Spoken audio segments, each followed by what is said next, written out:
Jésus est donc jaloux de son église. L'église n'appartient à aucun homme. Personne ne peut prétendre qu'il est le chef de sa communauté, que c'est lui le tout-puissant. Tout le monde est soumis à Christ. C'est pour ça que pendant qu'on adore, ne reste pas assis, car quand on adore, Christ est le seul à être assis sur le trône. Nous nous élevons ou nous nous prosternons pour l'adorer. Il est le seul à être assis. Il n'y a pas de plus grand à l'église. Christ est le sommet de l'église. Alors ne prends jamais ton grade et tu emmènes à l'église.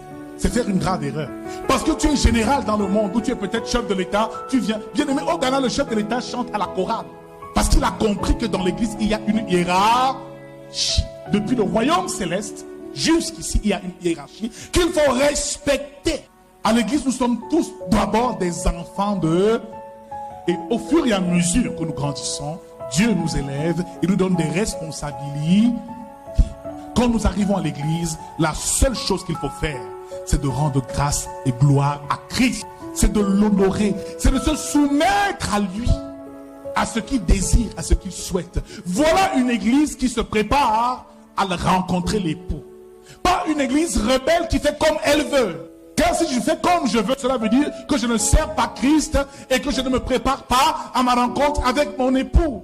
Cela veut dire qu'il faut arranger son comportement chaque jour, sa façon d'agir, de se comporter, sa façon même d'adorer, de se présenter devant lui. Frères, beaucoup rateront le ciel parce qu'ils n'ont pas compris que Jésus viendra enlever l'église qui représente ici son épouse. Pour qu'une épouse aille en mariage, la première chose chez les Juifs, ou même selon l'ordre établi par Dieu, c'est que l'épouse aille en mariage vierge. Dis avec moi la virginité de l'épouse. C'est pour ça que Marie était vierge. Toute femme, selon la parole, doit donc attendre le mariage pour perdre sa virginité dans le cadre du mariage. Alors une église vierge est une église qui n'a pas été corrompue par d'autres dieux. Une église qui ne pratique pas l'idolâtrie. Une église qui est déjà libérée de toutes sortes d'idoles. Ce qui veut dire une église qui a le cœur seulement dirigé et centré vers Christ. Vers l'amour de Christ. Alléluia. Une église qui n'aime pas le monde, ni les choses du monde. Une église qui ne s'accroche pas aux choses viles. Une église simplement qui bat et qui bat d'amour pour Dieu. Première étape pour tout chrétien, frère, c'est de renoncer aux idoles de ta famille. Renonce aux faux dieux que tu adorais. Si tu aimais une chose plus que Dieu, mets-la à sa place et mets Dieu à la bonne place. Il s'agit aussi de l'idolâtrie. Donc frère, c'est pour ça que la Bible déclare que les choses anciennes sont, toute chose devient, frère, toute chose devient nouvelle. Ces choses anciennes, c'est ta vie dans le péché. Ta vie dans le monde, dans la sorcellerie, dans les mauvaises pratiques. Frère, lorsque tu vas aux eaux de baptême, c'est que effectivement tu te laves pour aller à la rencontre de ton époux. Première étape, l'église se présente vierge. Ça veut dire que libérée de toute forme d'idolâtrie. Ne laissons rien passer et prendre la place de Dieu. Ni l'or, ni l'argent, ni le pouvoir, ni quoi que ce soit. Christ doit être le centre de tout. Marc chapitre 12, verset 28 jusqu'au verset 32 nous dit que le premier commandement, donc, c'est que tu aimeras l'Éternel ou le Seigneur ton Dieu de tout ton cœur, de toute ton âme, de toute ta force et de toute ta pensée. Donc l'église doit avoir les yeux et le cœur dirigés vers Jésus. Et ce qui fait que nous soyons ensemble, c'est l'amour de Christ qui nous réunit.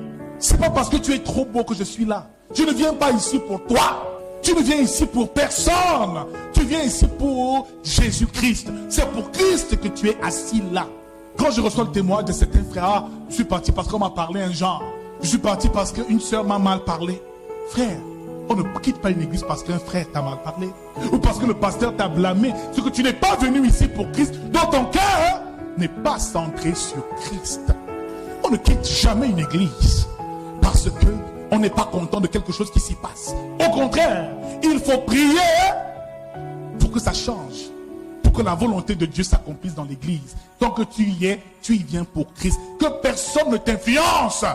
Que personne ici ne va te dire parce que j'ai fait à 10 ans dans cette église, toi tu n'es rien. Frère, tu as ta place ici. Tu as ta place ici. Tu as ta place ici. Tu viens à l'église pour personne. Certains témoignages, oh, homme de Dieu, je suis parti parce qu'il s'est vrai, il dit ceci, homme de Dieu, moi aussi. Vous dites trop de vérité là-bas chez vous, moi ça me dérange. Frère, une église, une vraie, est une église où chaque parole touche les cœurs. Nous amène au changement. Si on te prêche, ça te fait seulement plaisir, c'est bon. C'est qu'on te prépare pour l'enfer. À l'église, on doit aimer ce qui fait mal. Que Dieu travaille en nous. Moi-même, je suis le premier à avoir mal ici. Je vous ai dit que toute une semaine, j'étais à genoux en pleurant le Seigneur de me pardonner. Parce que je n'ai pas su m'approcher des brebis égarées ou de ces brebis qui ont été offensées. Je n'ai pas accompli mon rôle. Moi-même, je me suis repenti en tant que pasteur. Mais qui es-tu pour ne pas te repentir?